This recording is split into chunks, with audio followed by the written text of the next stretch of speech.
Daniel capítulo 9.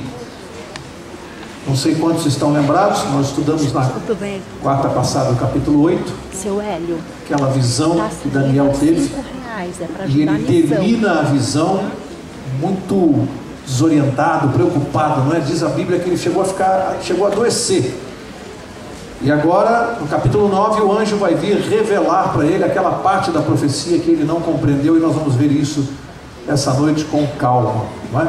Quero lembrar uma coisa para vocês que me chama a atenção. Entre o capítulo 8, a visão do capítulo 8, quem se lembra o que o anjo respondeu, o que um anjo perguntou para o outro? Quanto tempo duraria o prevalecimento da mentira, o engano religioso, a farsa religiosa que a gente vem estudando, tudo aquilo que foi substituído sobre a morte de Jesus, um sistema falso de adoração. Um anjo pergunta para o outro quanto tempo aquilo ia durar. Quem se lembra qual foi a resposta do outro anjo? Quanto tempo?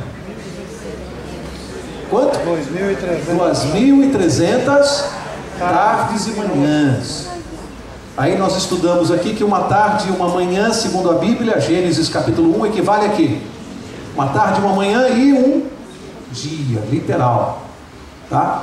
Quando a Bíblia usa a expressão no contexto, dá para ver dia literal, é dia literal mesmo, é um dia. Uma tarde e uma manhã é um dia. Agora, quando o contexto é profético, como é o caso do livro de Daniel e o livro de Apocalipse, quando a Bíblia fala em um dia, em profecia, equivale a quanto? Um ano. E aqui nós estávamos num capítulo em que Daniel estava falando em símbolos proféticos. Ou alguém já viu um leopardo com 4 asas? Você já viu um leão também voando sem tocar no chão? Alguém já viu isso? Portanto, são símbolos. Da mesma maneira, as 2.300 tardes e manhãs só pode ser um símbolo. Portanto, são 2.300 anos. Isso nós vimos na quarta-feira passada, tá? Estou explicando aqui rapidamente, só que é uma recapitulação. Quando o anjo deu essa resposta um para o outro, e Daniel ouviu a resposta, diz a Bíblia que ele ficou quase que doente, porque na mente dele, ele tinha uma preocupação, que nós falamos aqui na quarta. Quanto tempo o povo dele, qual era o povo de Daniel? Qual era o povo de Daniel? O povo judeu. Quanto tempo, segundo aquela profecia de Jeremias, quanto tempo o povo judeu deveria ficar escravo lá na Babilônia? Quantos anos? 70 anos. E Daniel já estava ficando velhinho e estava contando esse tempo. Faltava pouco. De repente ele ouve um anjo dizer para o outro que a mentira ainda ia prevalecer no mundo durante 2.300 anos. Você acha que ele ficou tranquilo? Contente? Ele começou a não entender exatamente o que é que estava acontecendo. 70 anos para o povo judeu ser liberto do cativeiro. Faltava pouco. De repente mais 2.300 anos e ele não conseguia compreender isso exatamente o que significava. Entre a visão do capítulo 8 e a do capítulo 9 que nós vamos estudar hoje, passaram-se 13 anos. Por que eu estou enfatizando isso? Porque durante 13 anos Daniel ficou orando a Deus, pedindo uma explicação para essa visão. 13 anos, é pouca coisa 13 anos? Olha, eu sou adventista há 13 anos exatamente. Portanto, todo o tempo que eu estou na igreja foi o tempo que Daniel orou para encontrar uma resposta de Deus para aquela visão. E às vezes nós somos apressados e queremos respostas imediatas para as nossas orações. E Daniel esperou 13 anos pela resposta de Deus. Veja como nós somos apressados. Significa que, vamos ler o primeiro verso, e aí nós vamos já entrar no contexto do que eu quero explicar. Daniel 9, versos 1 e 2. Diz assim: no primeiro ano de Dario, filho de Assuero, da linhagem dos Medos, o qual foi constituído rei sobre o reino dos caldeus, no primeiro ano do seu reinado, eu, Daniel, entendi pelos livros que o número de anos de que falara o Senhor ao profeta Jeremias, que haviam de durar as assolações de Jerusalém, era de 70 anos. Ou seja, diz aqui que no primeiro ano do rei Dario, aqui fica fácil entender a data, porque exatamente no ano em que caiu a Babilônia. A Babilônia mandou no mundo de 605 a.C. até 539 a.C. Portanto, se aqui fala que é o primeiro ano de Dario, já dos Medo-Persas, a Babilônia tinha caído, já estava no primeiro ano do governo de Dario. Portanto, que ano é esse? Ano 539 a.C. Tem uma data aqui. Daniel devia ter aqui aproximadamente entre 83 e 84 anos de idade. E aqui logo de cara diz que a preocupação dele estava voltada com aquela questão dos 70 anos. Por quê?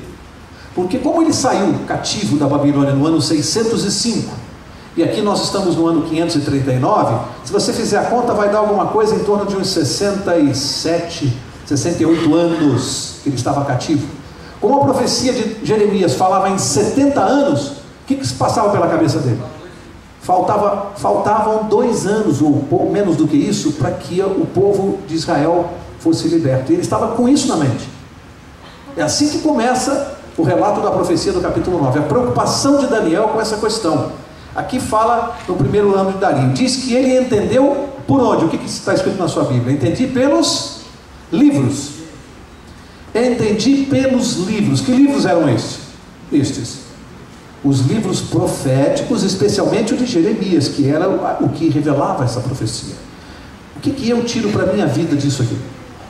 Eu vivo insistindo que esse estudo dos livros proféticos, Daniel e Apocalipse, esse estudo tem um objetivo claro: é nós extrairmos o que nós podemos utilizar na nossa vida do que está aqui.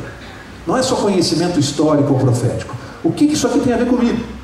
É por isso que em cada verso eu procuro aplicar para a minha vida. O que eu tiro disso aqui? Lembra-se? Dario. O que aconteceu? Já estudamos aqui, quando Dario foi eleito não, ele era um imperador, pela força, pela guerra, ele dominou a Babilônia. O que ele fez com Daniel? Quem se lembra? Primeiro-ministro. Lembram-se? Ele elegeu o presidente e colocou Daniel como conselheiro dos presidentes. Estudamos aqui isso. Ele era o primeiro-ministro. E diz aqui que ele entendeu pelos livros, enquanto ele acumulava uma função das mais importantes do governo, a de primeiro-ministro, se não a mais importante, abaixo do rei. O que ele nunca deixou de fazer? Estudar a Bíblia. Você percebe o que eu tiro para a minha vida? O que você tira para a sua? Às vezes eu ouço gente dizendo assim: Mauro, mas eu não tenho tempo, não consigo, não dá tempo. Ele tinha tempo. Por quê? Porque nós só arranjamos tempo para aquilo que é importante para nós. Então, quando eu digo assim, não tive tempo de estudar, de ler a Bíblia, eu estou fazendo uma declaração muito grave. Eu estou dizendo assim: olha, Deus não é tão importante para mim, porque eu tenho outras coisas mais importantes. Isso é grave. Eu tenho outras coisas que me tomam tempo, porque Deus não é tão importante. E Daniel demonstrava aqui que, apesar de ter uma função extremamente importante, ele tinha tempo para ler a Bíblia e orar todos os dias, 3 vezes por dia, como nós já estudamos. Testemunho e exemplo para cada um de nós que aqui estamos essa noite. Verso 3: voltei o rosto ao Senhor Deus para o buscar com oração e súplicas, com jejum, pano de saco e cinza. Aqui era um hábito deles da época, de orar dessa maneira, uma maneira de contrição, de bastante reverência na oração. Verso 4: orei ao Senhor meu Deus, confessei e disse: ah, Senhor, Deus grande e temível, que guardas a aliança e a misericórdia para com os que te amam e guardam os teus mandamentos. 2 coisas aqui. Primeiro, era um homem de oração. E no outro capítulo nós vimos que ele orava 3 vezes ao dia, pelo menos. As 3 vezes são mencionadas expressamente, mas eu creio até que ele orava mais do que isso, 3 vezes ao dia. E aqui na oração, ele dirige o seu olhar para Deus, eleva a mente, a cabeça para Deus, e diz assim: Deus grande e temível. Sabe o que eu estava pensando?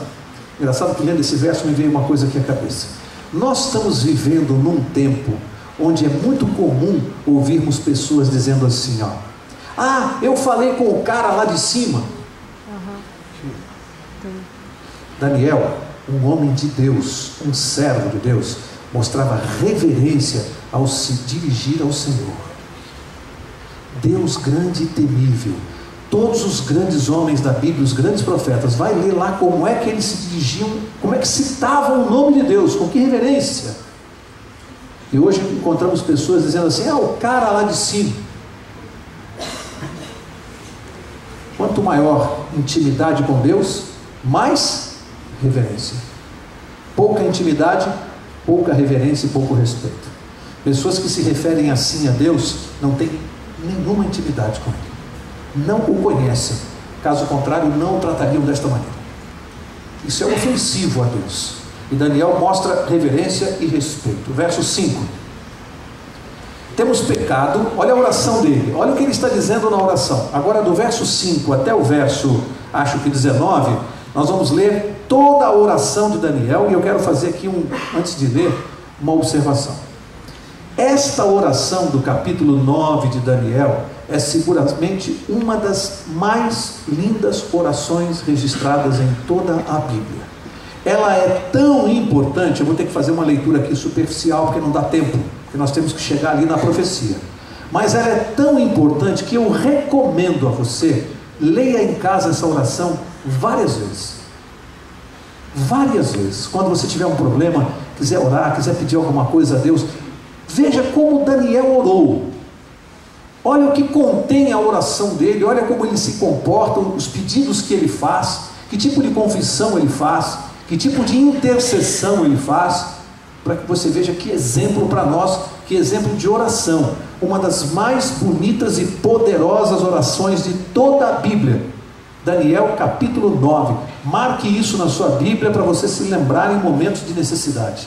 A oração de Daniel capítulo 9, eu vou começar aqui. Ele começou a orar no verso 4, verso 5, olha o que ele começa dizendo: temos pecado e cometido iniquidades, procedemos perversamente e fomos rebeldes, apartando-nos dos teus mandamentos e dos teus juízos, e não demos ouvidos aos teus servos os profetas, que em teu nome falaram aos nossos reis, nossos príncipes e nossos pais, como também a todo o povo da terra. Olha só, para aqui um pouquinho na oração, eu preciso dizer uma coisa aqui. A Bíblia não registra claramente, pelo menos não consta da Bíblia, nenhum pecado de Daniel. Mas aqui nesta oração, ele diz: temos pecado. Sabe, na oração, ele se coloca ao lado do seu povo, que ele amava tanto como intercessor, e ele se coloca na mesma posição. É lógico que Daniel tinha pecados, é claro, porque a Bíblia diz que todos pecaram, exceto Jesus. Só essa declaração é suficiente para saber que ele tinha pecados. Talvez não grandes pecados, não pecados registrados aqui na Bíblia, mas tinha certamente pecados. Só que aqui na intercessão, ele se coloca na mesma posição do povo e humildemente começa a interceder como líder deste povo. Ou seja, ele agiu como o próprio Moisés, também quando intercedeu pelo povo junto a Deus, o povo de Israel, também se colocou quase que num confronto pessoal com Deus, né? E há um momento assim, no registro, que ele diz assim: se o Senhor não perdoar esse povo, pode também retirar o meu nome do livro que o Senhor escreveu. Sabe, como se ele estivesse assim, numa controvérsia com Deus, mas Deus percebeu o amor dele por aquelas pessoas. Ele estava defendendo o seu povo, pedindo a Deus misericórdia pelo seu povo. É assim que são os verdadeiros líderes espirituais. E aqui ele age como um verdadeiro líder espiritual, intercedendo pelo povo de Israel e confessando que tudo o que estava acontecendo para aquele povo durante todo o período do cativeiro, ele disse aqui o motivo. Qual foi? Se afastaram dos mandamentos de Deus e colheram as consequências. E colheram as consequências. E Daniel entendeu claramente isso. O que o povo de Israel tem a ver conosco? Será que quando nós nos afastamos dos mandamentos de Deus, dos caminhos do Senhor, será que também sobrevém para nós anos de cativeiro, de escravidão do pecado, anos de sofrimento, de dor? Será que sobrevém também? O que vocês acham? Aqui, a lição para nós. Tem um custo isso. O afastamento dos caminhos de Deus tem um custo. E Daniel está intercedendo pelo povo claramente nesse sentido. Outro detalhe, amigos. Outro detalhe. todo aquele que se põe de joelhos em oração deve, antes de tudo, confessar, como Daniel fez aqui, os seus pecados. Não assim, olha, Senhor, eu confesso os meus pecados. Não, não. Quais pecados? Quais são? Identifica, diz para Deus. Fala claramente, faça um exame de consciência e identifique claramente na sua vida o que é que está te afastando de Deus. Quais são esses pecados? Dê nome aos bois. Sabe por quê? Porque a Bíblia é clara no seguinte sentido: todo aquele que se coloca em oração e mantém os pecados na sua vida, essa oração não tem poder. O pecado não confessado retira o poder da oração. Por isso que é preciso na oração confessar, admitir os pecados, para que ela tenha poder. Aquele que se coloca diante de Deus em oração e não admite, não confessa os seus pecados, essa oração não tem nenhum poder. Alguns dizem assim, né? Essa oração não passa nem do teto. Quanto mais chegar no céu, não passa nem do teto. E o que Daniel faz aqui, ele de cara já ensina isso para nós. Ele começa confessando os pecados, para que diante de Deus essa oração possa ter todo o poder. Isso é lição para nós também. Verso 7. Agora eu vou ler do 7 ao 14. Diz assim: olha a oração, ele continua orando. A ti, ó Senhor, pertence a justiça, mas a nós o corar de vergonha, como hoje se vê. Aos homens de Judá, os moradores de Jerusalém, todo Israel, quer os de perto, quer os de longe, em todas as terras por onde os tem lançado, por causa das suas transgressões que cometeram contra ti. Ó Senhor, a nós pertence o corar de vergonha, aos nossos reis, aos nossos príncipes e aos nossos pais, porque temos pecado contra ti. Ao Senhor nosso Deus pertence a misericórdia e o perdão, pois nos temos rebelado contra ele e não obedecemos à voz do Senhor nosso Deus, para andarmos nas suas leis que nos deu por intermédio dos seus servos, os profetas. Sim, todo o Israel transgrediu a tua lei, desviando-se para não obedecer à tua voz. Por isso, a maldição e as imprecações que estão escritas na lei de Moisés, servo de Deus, se derramaram sobre nós, porque temos pecado contra ti. Ele confirmou a sua palavra, que falou contra nós e contra os nossos juízes que nos julgavam, e fez vir sobre nós grande mal, porque nunca debaixo de todo o céu aconteceu o que se deu em Jerusalém. Como está escrito na lei de Moisés, todo este mal nos sobreveio. Apesar disso, não temos implorado o favor do Senhor nosso Deus, para nos convertermos das nossas iniquidades e nos aplicarmos à tua verdade. Por isso, o Senhor cuidou em trazer sobre nós o mal e o fez vir sobre nós, pois justo é o Senhor, nosso Deus, em todas as suas obras que faz, pois não obedecemos a sua voz. Para aqui. Nesta oração existe uma coisa muito importante para nós entendermos na nossa vida. Daniel está explicando aqui, no mundo espiritual, a lei da causa e do efeito. Isso é uma lei no mundo espiritual, da mesma maneira que a lei da gravidade é uma lei no mundo físico. Ou seja, se eu largar um objeto, se eu soltar o meu óculos, obrigatoriamente ele vai cair no chão, sim ou não? Se eu soltar 100 vezes, quantas vezes ele vai bater no chão? 100, porque a lei da gravidade é uma lei. Os objetos são atraídos ao centro da Terra. Isso é uma lei física. No mundo espiritual, o mundo espiritual também tem as suas leis. Uma delas é a lei da causa e do efeito. E o que consta aqui na oração de Daniel é uma coisa que a gente precisa entender. Ele está mostrando claramente que não é Deus que pune o povo, não é Deus que castiga. Ele está mostrando que o povo se afasta dos caminhos do Senhor, deixa de ouvir a voz de Deus, e aí Deus então cruza os seus braços, ou seja, ele retém a sua proteção. E aí sobrevém todo o mal, toda a maldição, todo o sofrimento, dificuldade, morte, tudo que não presta sobrevém sobre aqueles que se afastam de Deus, não como uma punição, não como um castigo, mas como consequência do afastamento. Ou seja, Deus simplesmente se cala e retira a sua proteção. Ai do ser humano sem a proteção de Deus. O ser humano não tem noção do que é isso, do que é andar sem a proteção de Deus. Portanto, isso aqui é lei de causa e efeito espiritual, e eu preciso entender isso na minha vida. Eu vou colher as consequências do que eu faço, não tem jeito.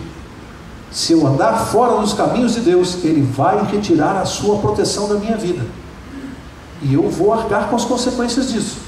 É o que Daniel está revelando nesta oração. Como eu disse, é uma lição para nós.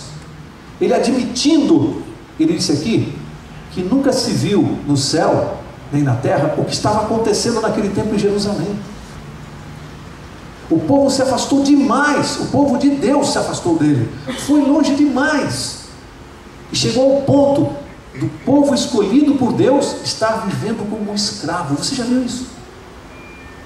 O povo que deveria ser o mais abençoado da terra estava na escravidão. E será que alguns de nós, que somos filhos de Deus, estamos aqui na igreja, estamos vivendo como escravos, uma vida medíocre espiritual, porque andamos afastados do caminho do Senhor? Será que alguém aqui está vivendo uma vida que Deus não escolheu para você? Sabe, Deus sabe como lidar conosco. Ele muitas vezes permite que nós aprendamos no sofrimento o que nós deveríamos conhecer no momento de alegria, no momento de prazer, conhecer pelo amor. É por isso que se diz assim: ou você vem para Deus pelo amor, ou vem pela dor. Deus deixa você escolher. Ele te quer, Ele me quer, de qualquer maneira, seja pelo amor. Se não entender a linguagem do amor, que seja pela dor, mas Ele nos quer. Então nós escolhemos qual é a linguagem.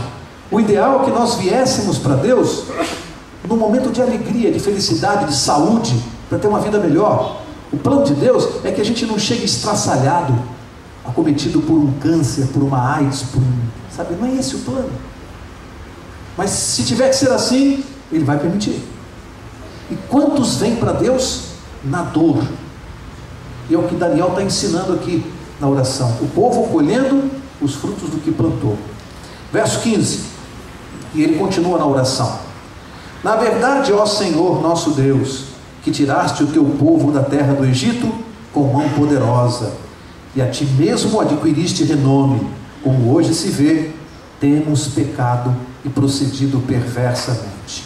Ó Senhor, segundo todas as tuas justiças, aparte-se a tua ira e o teu furor da tua cidade de Jerusalém, do teu santo monte, porquanto, por causa dos nossos pecados e por causa das iniquidades de nossos pais, se tornaram Jerusalém e o teu povo opróbrio para todos os que estão em redor de nós.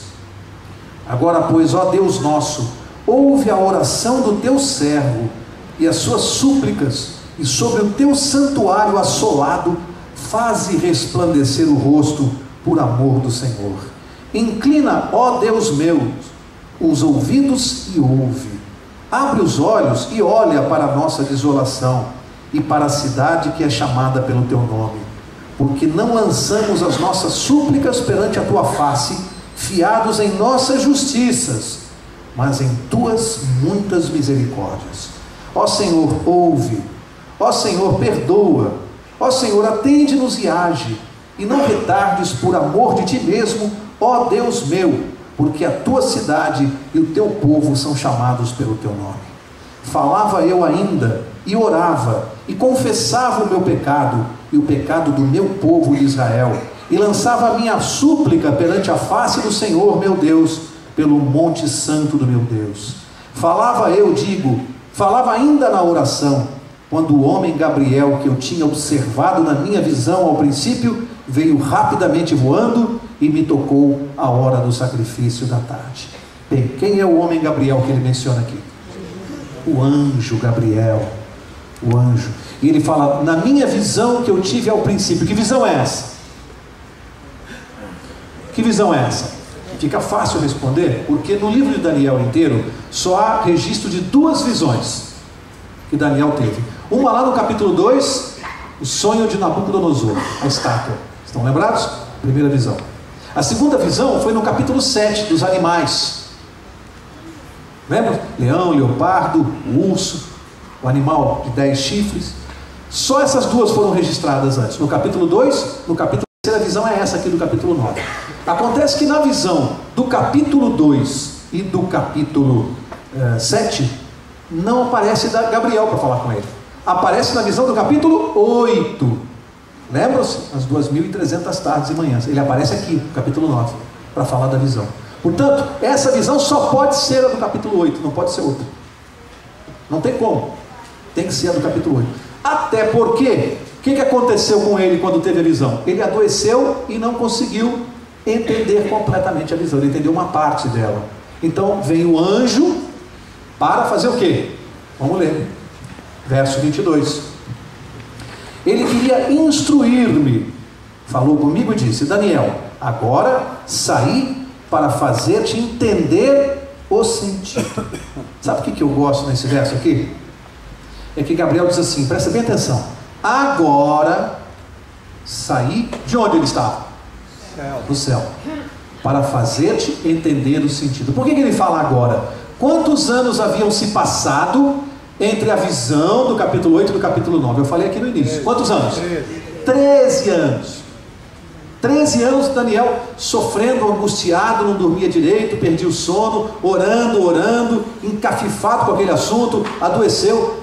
13 anos pedindo resposta para Deus, ele não desistia. Aí o anjo aparece e diz assim: agora eu saí para te fazer entender a visão. Não seria de se perguntar? Demorou, hein? Não seria? Mas demorou. Qual é a lição que eu tiro? Lembra-se que quando ele estava recebendo a informação da visão, o que aconteceu com ele quando ele começou a receber a informação? Adoeceu, ficou fraco, não tinha condições de compreender. Deus esperou 13 anos para que esse homem amadurecesse espiritualmente e fosse capaz de estar pronto para compreender a visão. Deus faz isso conosco quando nós fazemos a oração. Tem gente que fala: Deus não responde a minha oração, ou demora, eu estou orando 1 ano, 2, 3. Daniel esperou 13. Já pensou que Deus às vezes aguarda que nós tenhamos condições de entender as respostas dele? Será que quando oramos e pedimos alguma coisa, estamos preparados para obter a resposta do jeito, da forma de Deus? Como Deus sabe que em muitos casos não estamos preparados, Ele espera que o tempo correto chegue para responder, no momento que nós tenhamos condições de entender a resposta, que nem sempre vem de acordo com a nossa vontade. Complicado, né? Complicado. Tem gente que ora e quer a resposta de acordo com a sua própria vontade. E quando a resposta vem diferente, não aceita. Às vezes briga com Deus, às vezes se afasta de Deus, às vezes vai embora. Às vezes nem identifica a ação de Deus, porque como a resposta não veio do jeito que esperava, ele acha que Deus nem agiu. Deus agiu de forma diferente. E aqui está uma lição para nós. Daniel, esse profeta, esse homem de Deus, esse servo, esperou 13 anos pela resposta. Mas ela veio? Veio. No tempo que ele queria? Não. No tempo determinado por Deus. E por que a gente não aprende isso? Não é para a gente ficar lembrando de vez em quando: olha, Daniel esperou 13 anos, eu estou apressadinho demais. Pensa assim: será que eu estou preparado? Deus está me preparando para essa resposta. Olha que lição para nós. O Gabriel diz: agora saí para te fazer entender a visão. Agora que você é capaz de entender. Antes você não seria, Daniel. Vamos lá, verso 23. No princípio das tuas súplicas saiu a ordem, e eu vim para tu declarar, porque és muito amado. Considera, pois, a coisa e entende a visão. Para aqui. Diz assim: no princípio das tuas súplicas. Vocês viram aqui a oração dele como foi longa? Diz que no princípio, quando ele começou a orar, ele ficou de joelho, começou a orar, Gabriel diz que saiu a ordem e ele veio. Deus esperou ele terminar a oração? O que a gente tira disso aqui, gente? E tem uma explicação aqui. Por que ele saiu logo no princípio? Por que ele veio? Aqui diz a razão. porque és muito. Você já pensou nisso? Que quando nós estamos de joelho orando, muitas vezes, antes de terminarmos a oração, o anjo já saiu do céu, já saiu com a ordem, vai lá, essa aqui está deferida, pode ir lá. Você nem terminou de orar e o anjo já saiu. E a gente está orando ali, sabe por quê? Porque Deus está dizendo assim, sabe por quê? Porque você é muito amado. Te amo tanto, você é tão bem quisto. Por mais que você pise na bola de vez em quando, Deus não fala assim para a gente, viu? Deus não fala isso. Ele não joga os nossos pecados no nosso rosto. Por mais que nós pisemos na bola, né? Deus sempre acha que nós somos os filhos queridos e amados. Já viu o pai com criança pequena? Já viu o pai achar feio o filho? Pode fazer uma besteira, pode fazer o que quiser de coisa errada. O pai sempre está assim, que coisa linda que meu filho. Pode fazer o que quiser. Deus, nós somos assim para Deus. Então, na hora que você começou a orar, saiu a ordem. Então tenta realizar isso aqui. Imagina, ele de joelhos, Deus olha para Gabriel e diz assim, vai lá e responde. E ele lá orando, e o anjo está viajando. Já pensou que muitas vezes nós estamos de joelhos e o anjo está viajando? Que poder nós temos nas mãos e não usamos. E não usamos a oração. O anjo já está viajando, já vem vindo para cumprir a ordem. O que o anjo vem fazer? Considera, pois, a coisa e entende a visão. Qual é a visão? Já falamos, lembra-se? No capítulo 8 ele tinha entendido o que representava o carneiro. Ele disse, o que o carneiro representava? Medo. Está escrito na Bíblia. O bode, o que representava? Não, Grécia. Bode é a Grécia. O chifre pequeno, o que representava? Um poder religioso, um sistema religioso que vinha lá de Roma. Roma eclesiástica, ok? Agora, o que ele não entendeu do resto da profecia? 2.300 tardes e manhãs e o santuário será? Isso ele não entendeu. Então agora o Gabriel disse, agora presta atenção, ele está falando para Daniel. Daniel, se liga, presta atenção, tá? Agora eu vou explicar para você o que você não conseguiu entender. Verso 24, ele diz assim, 70 semanas estão determinadas sobre o teu povo e sobre a tua santa cidade, para fazer cessar a transgressão, para dar fim aos pecados, para expiar a iniquidade, para trazer a justiça eterna, para selar a visão e a profecia, e para ungir o santo dos santos. Então agora sou eu que digo para vocês, presta atenção.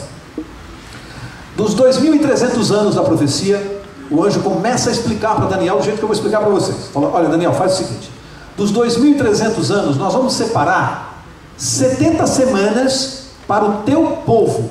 Qual era o povo dele?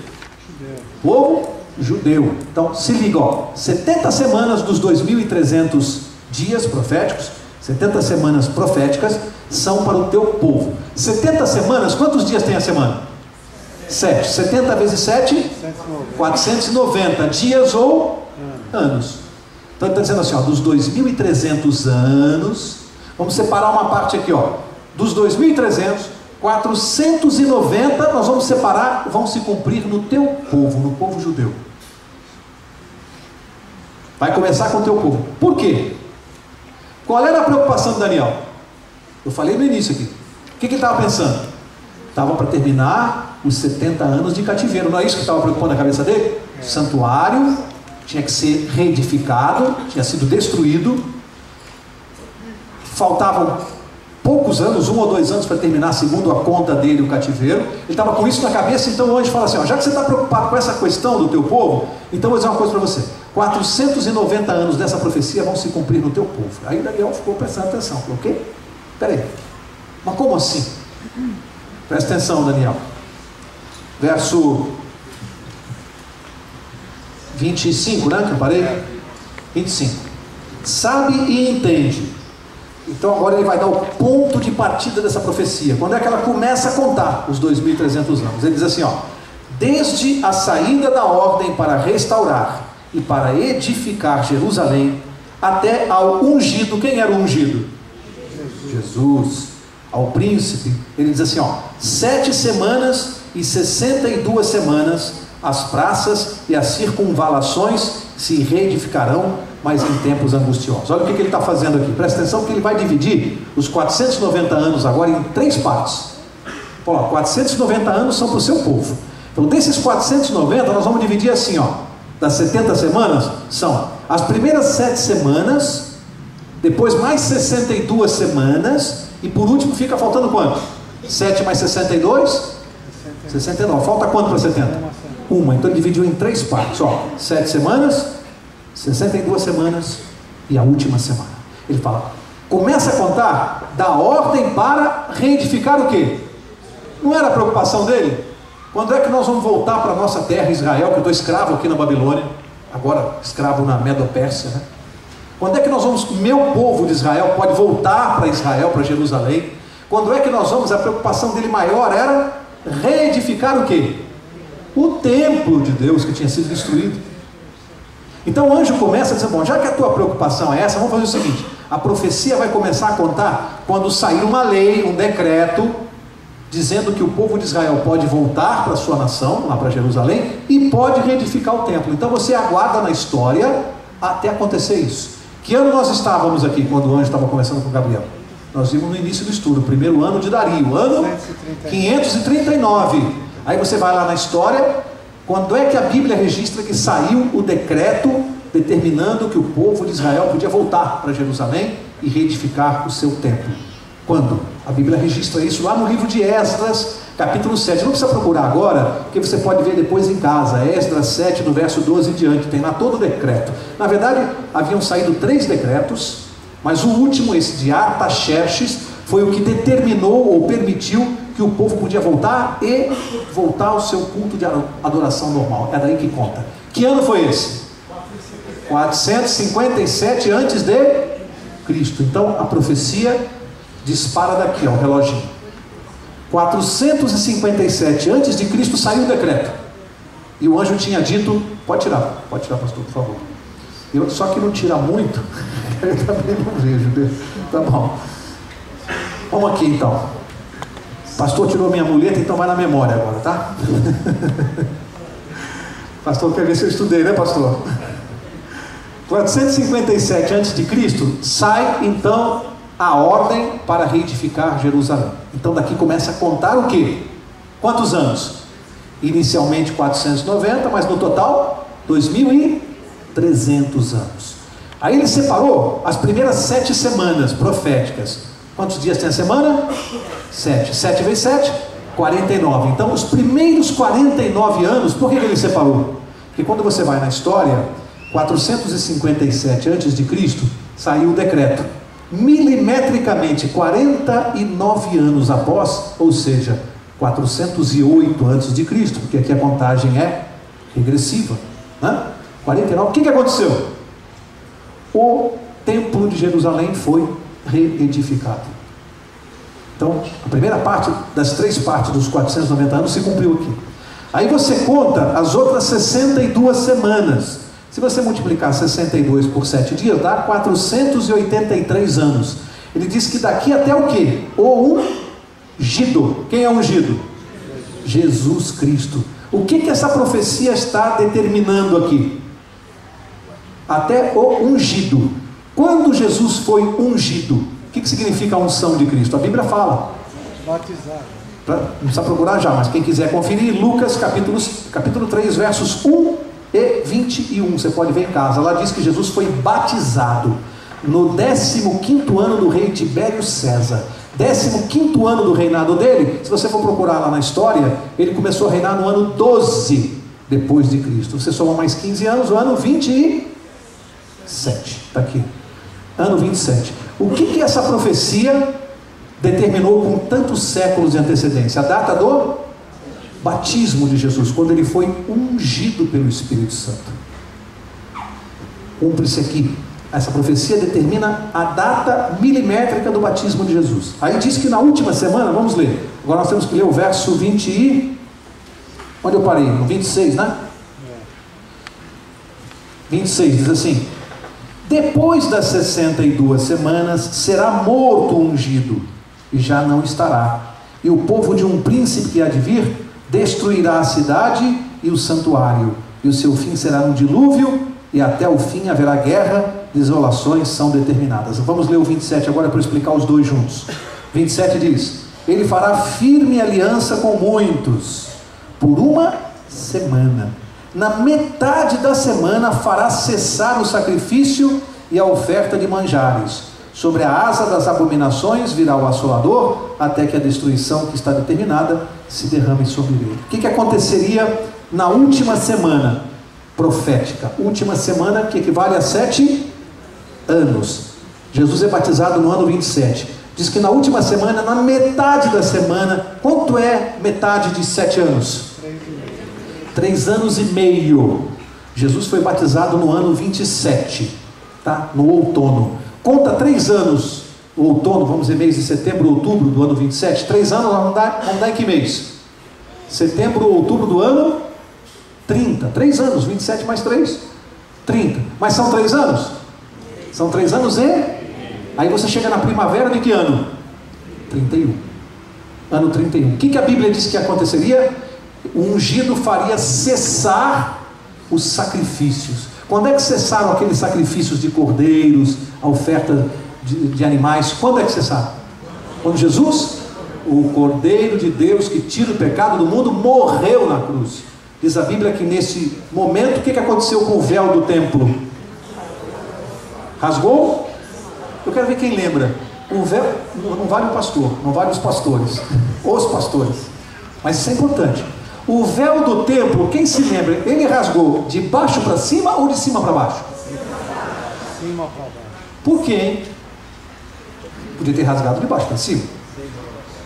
Por que rasgou de cima para baixo? Estou vendo todo mundo com cara de ué. É importante. Quando vem de cima para baixo, vem de quem?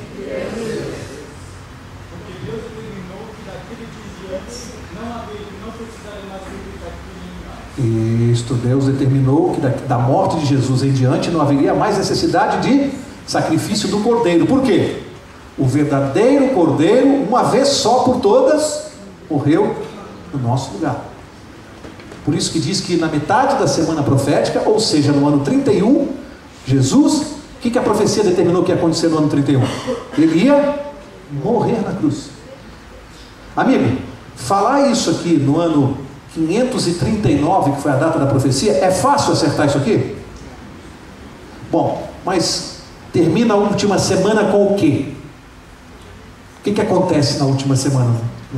No final da semana, ano 34. Quando você vai lá na sua Bíblia, Evangelho de Lucas, se não me engano, né, pastor? Atos capítulo 7, tem lá o que? Primeiro mártir cristão, Estevão, foi apedrejado. O que essa data significa no mundo cristão e na profecia?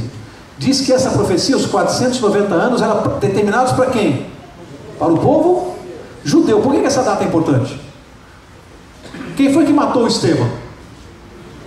Os judeus, os sacerdotes. O sacerdote chegou até a fazer um discurso naquele dia, negando Jesus Cristo. Significa que, e eu quero que compreendam bem o que eu vou dizer, porque às vezes as pessoas não compreendem muito bem isso, tá? Significa dizer que a Bíblia profetizou que o povo de Israel, como nação escolhida de Deus, que foi efetivamente durante todo o Velho Testamento, haveria uma data em que deixaria de ser, porque ela passou dos limites da tolerância de Deus. Mataram o Messias e depois fizeram o primeiro mártir cristão. Rejeitaram a salvação em Jesus Cristo. Qual foi a data prefixada por Deus na profecia para que o povo de Israel, como nação, como povo, continuasse sendo o povo de Deus? Qual foi a data? Ano 34. Então nós sabemos por esta profecia, só por ela, que o povo de Israel deixa de ser a nação eleita de Deus a partir do ano 34. Aí o evangelho passa a ser pregado para quem? Para os gentios. Aí a salvação é para todos. A salvação também é para o israelita? Sim ou não? Como pessoa, como indivíduo, sim. Mas não mais, o povo de Israel já não mais representa o povo de Deus na terra a partir do ano 34, ou a partir do apedrejamento de Estevão. Bom, agora para nós fecharmos, olha, o que é impressionante nessa profecia? Primeiro, ela fixou eventos muito importantes. Segundo, qual é o total dos dias da profecia, ou dos anos? 2.300. É que nós contamos 490 até agora. 2.300 menos os 490, quantos anos faltam? 1.810 anos para chegar. E fica fácil, né? Que é só uma conta de somar. Do ano 34, soma 1.810 anos, que ano nós vamos chegar? 1844. Segundo a profecia, o que aconteceria nessa data?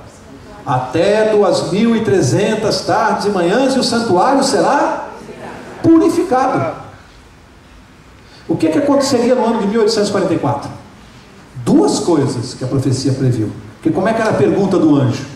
Até quando a verdade será aviltada? Até quando vai prosperar a mentira? O sistema religioso falso? Até quando a verdade será aviltada? Será agredida? Então em 1844 teriam que acontecer duas coisas. Primeira, purificação do santuário. E a segunda, restauração da verdade. Profeticamente. Portanto, duas coisas têm que acontecer. Tem que acontecer a purificação do santuário, que nós já vamos ver, e tem que haver na terra um movimento de pregação, de restauração da verdade. Um povo vai ter que fazer isso, porque é profético, nessa data. E isso vai ser objeto de um outro estudo depois. A gente até já estudou isso aqui na classe bíblica. Bom, purificação do santuário. Que santuário? Podia ser o santuário terrestre? Não. Ele foi destruído no ano 70. Ele foi destruído no ano 70, depois aqui do apedrejamento de Estevão. Em 1844 não tinha mais santuário terrestre. Podia ser o santuário terrestre? Não. É aquele santuário, você pode marcar aí para ler em casa, que está lá no livro de Hebreus, capítulo 8, verso 1 e 2. O santuário que o Senhor Deus erigiu e não o homem, o santuário celestial. Existe um santuário no céu, do qual esse aqui da terra é uma réplica. Santuário celestial. Mas o que importa para nós era o significado da purificação. O que significava a purificação no santuário aqui terrestre? Nós já estudamos isso na classe bíblica, né? O que significava? Alguém se lembra? Era dia de juízo. Yom Kippur, como dizem os judeus. Muitos ainda comemoram essa data hoje. Era dia de juízo. O que acontecia nesse dia? O sumo sacerdote, só ele, numa única vez no ano, um único dia, ele passava do lugar santo para o Santíssimo, e ali se realizava, era o dia do julgamento para o povo de Israel. Quando a profecia fala em purificação do santuário e não é o terrestre, ela está falando que vai começar o que no céu? Um julgamento, ou o juízo final, que tem que acontecer antes da volta de Jesus. Como é que Jesus pode voltar para buscar os salvos, se antes lá no céu já não se decidir por um julgamento quem é salvo e quem é perdido? Concorda? Ele já sabe, ele vem já para buscar quem é salvo. Isso acontece nesse julgamento que começou no ano de 1840. Então nós podemos afirmar por esta profecia, não é chute, é uma afirmação, por esta profecia, que o juízo final começou em 1844. E a Bíblia também chama isso de tempo do fim.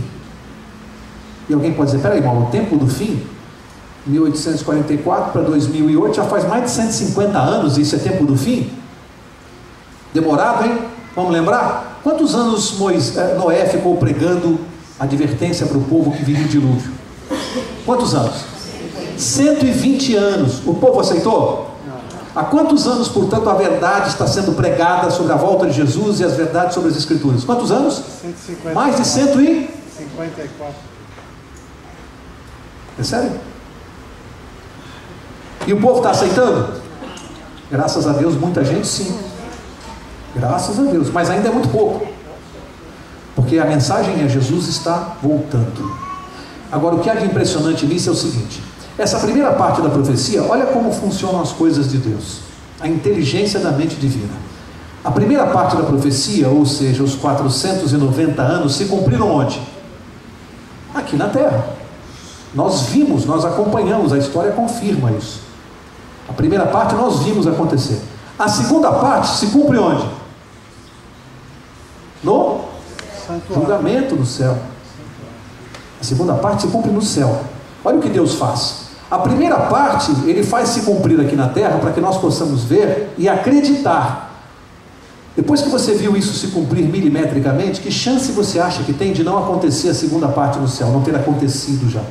Você acha que aconteceu ou não? A profecia errou aqui? Será que ela errou no final? Na segunda parte? Então, Deus mostra a primeira parte, podemos ver, para que eu possa crer naquilo que eu não posso ver. Hoje eu creio que é assim, porque a primeira parte se cumpriu na íntegra. Portanto, essa profecia fixou a data da restauração do templo, a data do batismo de Jesus, fixou a data da morte de Jesus, fixou a data em que o povo de Israel deixa de ser nação eleita, fixou o tempo da restauração da verdade, fixou o tempo do juízo no céu. Pouca coisa isso? 2.300 anos de profecia, a profecia mais longa da Bíblia. Hoje, no final do ano, você liga lá no Fantástico, ficam aqueles videntes tentando adivinhar o que vai acontecer no ano que vem, e erram tudo. E tem gente que fica assistindo, tem gente que fica lendo horóscopo, tem gente que vai jogar búzios, cartas, para saber o que vai acontecer. Esse livro aqui acerta 2.300 anos e as pessoas não dão muita importância para esse livro, preferem ler outras coisas. Próxima quarta, o livro de Daniel, capítulo 10. Antes do pastor orar, eu sempre encerro com uma história, né? E eu tenho uma que eu acho interessante para o tempo que nós estamos vivendo, que é um tempo de advertência, amigos. 150 anos ou mais de pregação de advertência para nós, e Jesus está voltando. E aqui dá para ver que não dá para brincar com isso aqui. Eu gosto da história daquele cidadão que foi ver lá a estátua de Moisés feita de argila por Miguel Ângelo, né? Era uma escultura de Moisés, e ele foi observar aquilo, achou impressionante como é que na argila você consegue reproduzir as feições perfeitas de Moisés, assim, uma coisa impressionante. Ele ficou tremendamente impressionado com aquela estátua de Moisés, e foi procurar de mármore. Então, argila faz o mármore, não é? Eu acho que é. Estou falando besteira aqui? O mármore não é feito da argila? Eu acho que é. Se eu estiver falando uma besteira, os mais experientes que me corrijam aqui, mas eu acho que é assim. A argila faz a estátua e ela fica de mármore depois, não é? Não é? Falei besteira aqui. Mármore é uma pedra e a argila é?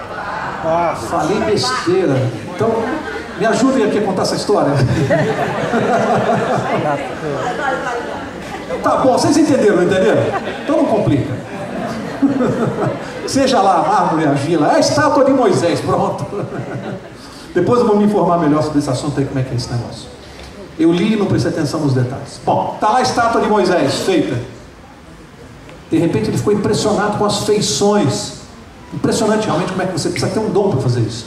Fui conversar com Miguel Ângelo, isso eu tenho certeza que foi ele. Não tenho dúvida. Miguel Ângelo. Foi perguntar para ele como é que ele conseguiu fazer. Falou, olha, deve ter sido uma coisa, eu acho impressionante esse dom que você tem. É muito difícil fazer isso, não é? E Miguel Ângelo falou assim, não acho. Falou, você não acha difícil reproduzir as feições de uma pessoa dessa maneira? Ele disse, não. Falou, olha, para mim é muito simples. Eu pego, vou formando um boneco. Depois eu vou tirando do boneco tudo que não se parece com Moisés. E só deixo no boneco o que se parece com Moisés. Não é fácil? Alguém está olhando para mim e pensando, tá bom, Mauro, e o que eu tenho a ver com isso? Na nossa vida, a partir desse tempo aqui de pregação, do tempo que nós estamos vivendo, nós temos que ir tirando de nós tudo o que não se parece com Jesus.